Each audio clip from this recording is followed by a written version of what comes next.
और ये भी कहा गया था कि कैबिनेट के अंदर आकर के एक मंत्रिमंडल समूह का भी गठन किया जाएगा, यह भी कहा गया था। यह कांग्रेस के समय में कहा गया था, और जिसमें यह भी कहा गया था कि अधिकांश राजनीतिक दलों ने, जब उन्होंने ये floor of the house Manmohan Singh ने कहा, जिसमें अधिकांश राजनीतिक दलों ने जातिगत आधारित जनगणना का समर्थन किया था, अपनी संतुष्टि दी थी। इस समूह में जो वो समूह बना था, उस समूह के अंदर केंद्रीय गृह मंत्री उस समय के पी चिदम्बरम भी शामिल थे। पी चिदम्बरम ने 2011 की जनगणना में जाति को शामिल करने का विरोध किया था और कहा कि जातियों की गिनती जनगणना में नहीं बल्कि अलग से कराई जाएगी।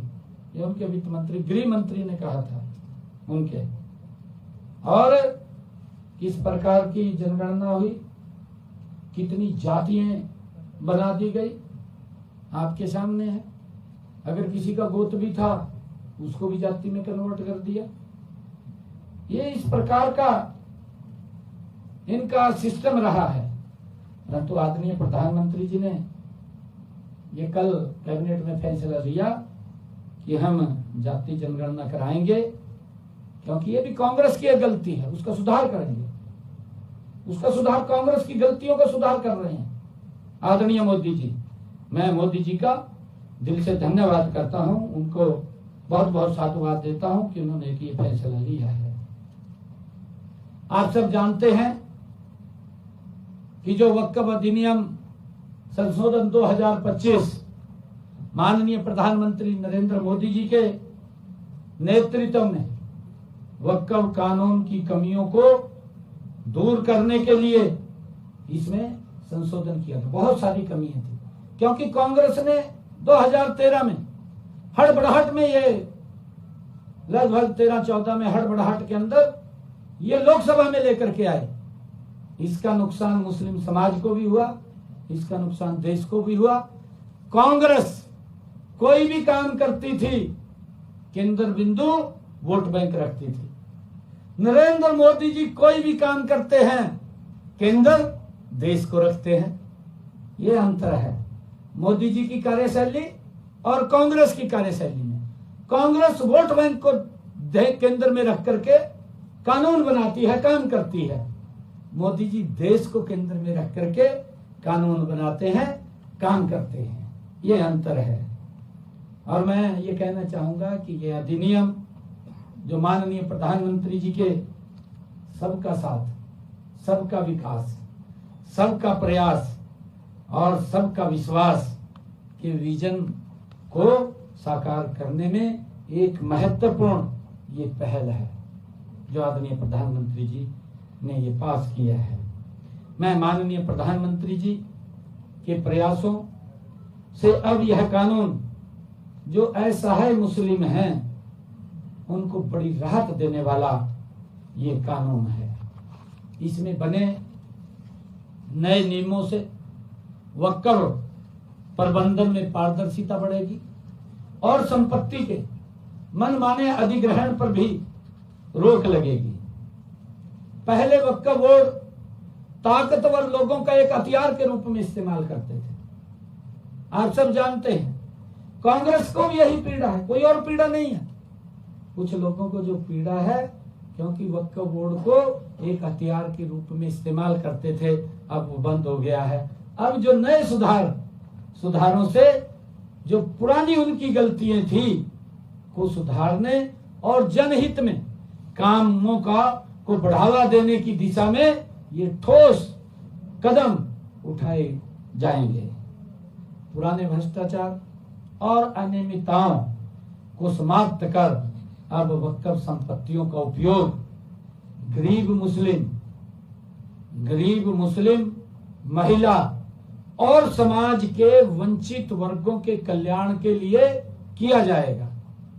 पहले तो कुछ प्रभावशाली व्यक्ति इसका प्रयोग कर सकते थे, परंतु इसके आने से गरीब मुस्लिम और हमारी मुस्लिम महिलाएं और जो मुस्लिम वर्ग के अंदर वंचित समाज है, गरीब समाज है, जिसको कांग्रेस लगातार वोट बैंक के रूप में इस्तेमाल करती रही है, अब उनके कल्याण के लिए इसका प्रयोग किया जाएगा।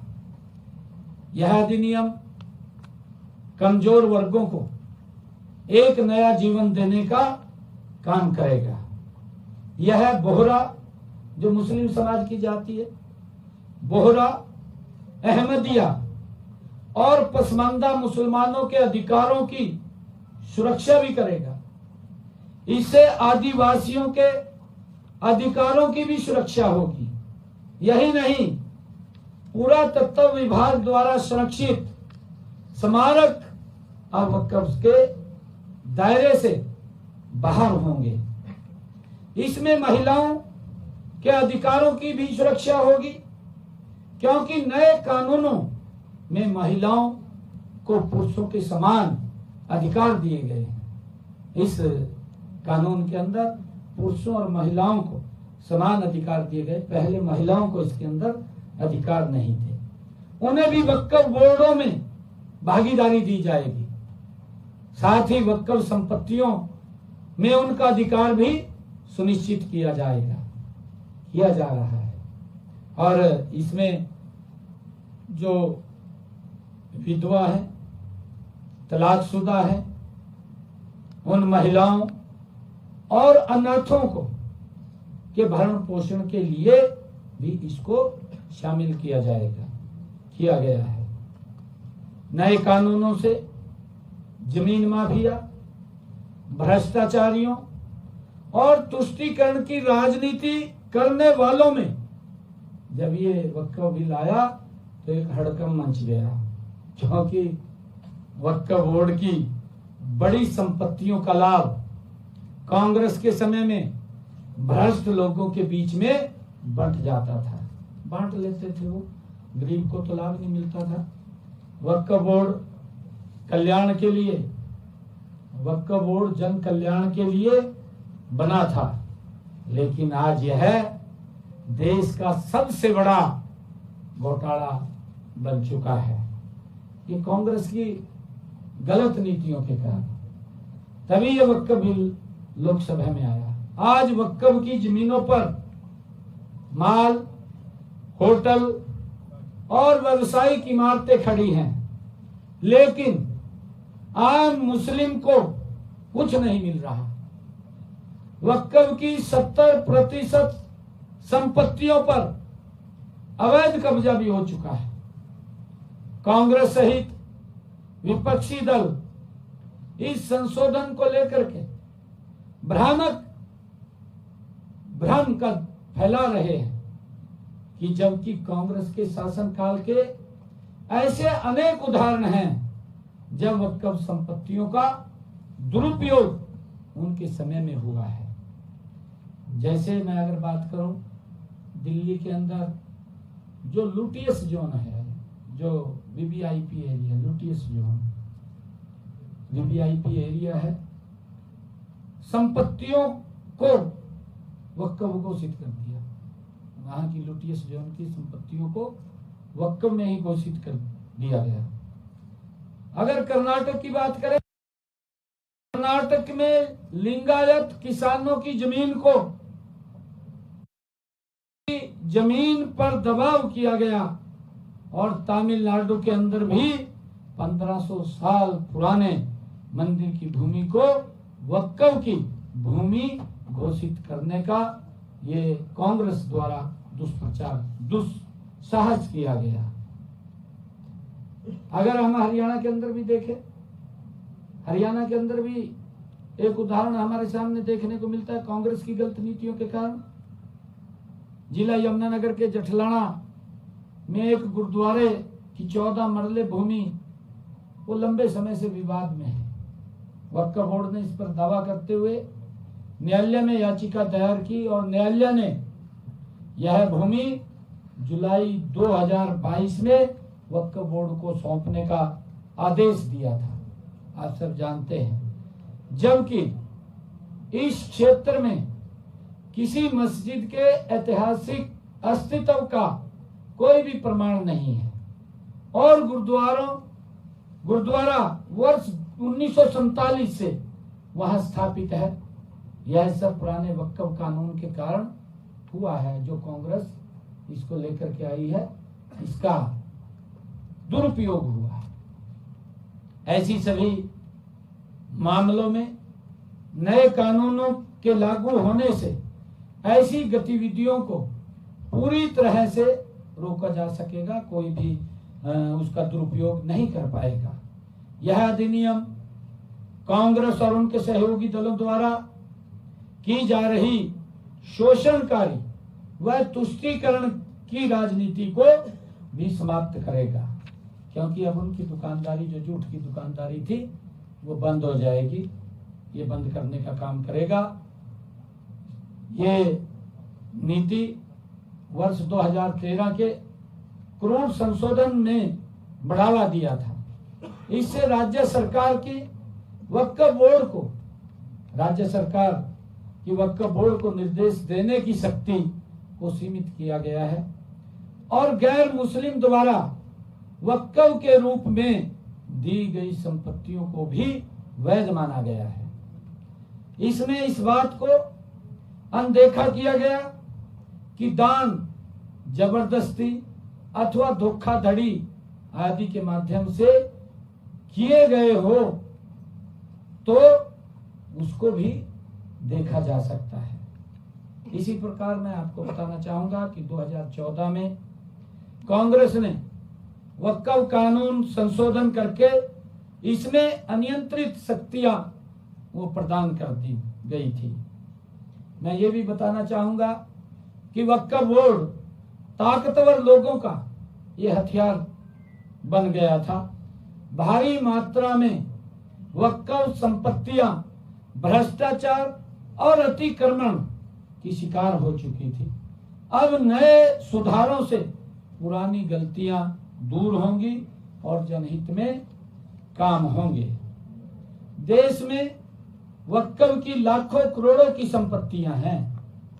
इसके बावजूद 31% से अधिक मुसलमान आज भी गरीबी रेखा से नीचे जीवन यापन कर रहे हैं।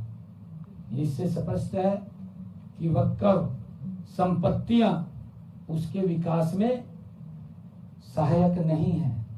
ये स्पष्ट है। भारी मात्रा में वक्फ संपत्तियां भ्रष्टाचार और अतिक्रमण की शिकार हो चुकी है। केंद्र सरकार ने वक्फ सुधार करते हुए बड़े स्तर पर जन कल्याण का कार्य किया है। केंद्र सरकार की नीति सबके कल्याण की है। आवास और उज्ज्वला जैसी योजनाओं में बिना भेदभाव के गरीब लोगों को लाभ दिया गया है। वक्फ संपत्तियों के प्रबंधन में पारदर्शिता और दक्षता बढ़ाने के लिए अधिनियम में वक्फ पंजीकरण, लेखा परीक्षा और लेखांकन के लिए केंद्रीय नियम बनाने का प्रावधान किया गया है। मैं ये भी बताना चाहूंगा कि वक्फ संपत्तियों के पंजीकरण और प्रबंधन के लिए केंद्रीकृत डिजिटल पोर्टल स्थापित किया गया है। इससे पारदर्शिता और जवाबदेही सुनिश्चित होती है। वक्फ बोर्डों के खातों की ऑडिट अब नियंत्रक और महालेखक परीक्षक या नामित अधिकारियों द्वारा की जाएगी। केंद्रीय वक्फ परिषद और राज्य वक्फ बोर्डों में कम से कम 2 मुस्लिम महिलाओं की अनिवार्य भागीदारी भी सुनिश्चित की गई है, जिसमें लैंगिक समानता को बढ़ावा मिलेगा। वक्फ बोर्ड के इन बोर्डों में शिया, सुन्नी, बोहरा, पसमानदा और अन्य मुस्लिम समुदायों के साथ साथ गैर मुस्लिम सदस्यों की भागीदारी सुनिश्चित की गई है। इससे समावेशिता को भी बढ़ावा मिलेगा। वक्फ अधिनियम को अब सीमा अधिनियम 1963 के अधीन लाया गया है। इससे अतिक्रमण के मामलों में समयबद्ध कार्रवाई की जा सकेगी।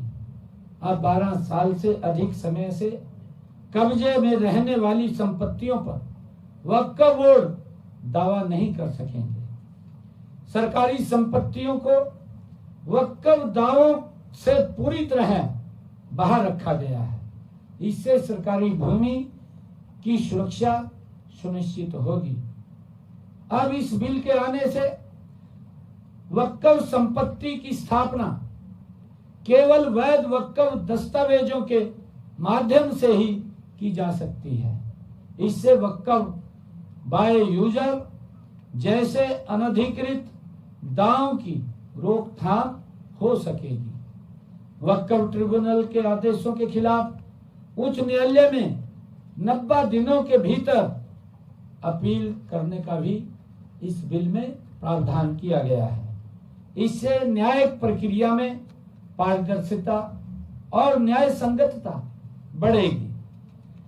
इस बिल के अंदर वक्फ संपत्तियों के सर्वेक्षण की जिम्मेवारी कलेक्टर या उसके द्वारा नामित डिप्टी कलेक्टर स्तर के अधिकारी को सौंपी गई है। इससे सर्वेक्षण प्रक्रिया में भी पारदर्शिता आएगी। इस बिल में वक्फ संपत्तियों के स्वामित्व की पुष्टि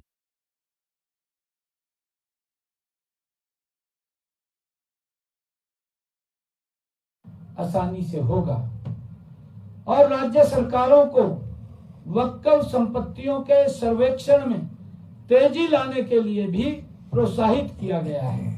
इससे संपत्तियों की पहचान और प्रबंधन में सुधार होगा। वक्फ सुधार हमारे समाज के लिए एक महत्वपूर्ण अवसर है। यह हमें अपनी विरासत को सुरक्षित करने, सामाजिक न्याय को बढ़ावा देने, समावेशी विकास को प्राप्त करने में मदद कर सकेगा। इस अधिनियम के माध्यम से ये सुनिश्चित होगा कि वक्फ संपत्तियां हमारे समाज के लिए एक सकारात्मक शक्ति बने और सभी के लिए एक बेहतर भविष्य बनाने में योगदान करे। ये इस बिल का उद्देश्य है, क्योंकि कांग्रेस पार्टी लगातार ये लोगों को भ्रमित करके, लोगों को बरगला करके वो अपना वोट बैंक सुरक्षित करना चाहती है। मैंने उसकी चर्चा भी की है। अभी लोकसभा के चुनाव में आप लोगों ने देखा भी है कि कांग्रेस पार्टी राहुल बाबा उस पवित्र संविधान की बुक को उठा करके पूरे देश में घूमना शुरू कर दिया कि अगर नरेंद्र मोदी जी तीसरी बार प्रधानमंत्री बन गए तो संविधान खत्म हो जाएगा, समाप्त हो जाएगा। इस प्रकार का दुष्प्रचार ये शोभा नहीं देता। भाई तेरे पास कोई काम को मैं करने का, उसके बारे में विजन बताओ। आप ये झूठ मत परोसो। लोग आपका झूठ सुन सुन करके पक चुके हैं, पक नहीं चुके। अब तो आपको जीरो पे आउट करना शुरू कर दिया है। आपको दिल्ली में तीसरी बार जीरो पे आउट कर दिया है। आपको हरियाणा में जीरो पे आउट कर दिया स्थानीय निकाय के चुनाव में। अब आप कहीं और अपनी स्ट्रेटजी को चेंज करना चाहिए, झूठाड़ी छोड़नी चाहिए, क्योंकि अब आपके ऊपर विश्वास नहीं रहा। महात्मा गांधी ने जो शब्द कहे थे उन शब्दों को इनको चिंतार्थ करना चाहिए कि कांग्रेस पार्टी के बारे में जो उन्होंने शब्द कहे थे शायद इनके ध्यान में होंगे, वो कहीं से निकाल करके पढ़ लें उनको, फिर उनको लागू करें। जो बीबीएमपी को लेकर के एक विवाद खड़ा हुआ है, आज आम आदमी पार्टी देश भर में प्रदर्शन कर रही है पंजाब में, और वहाँ भी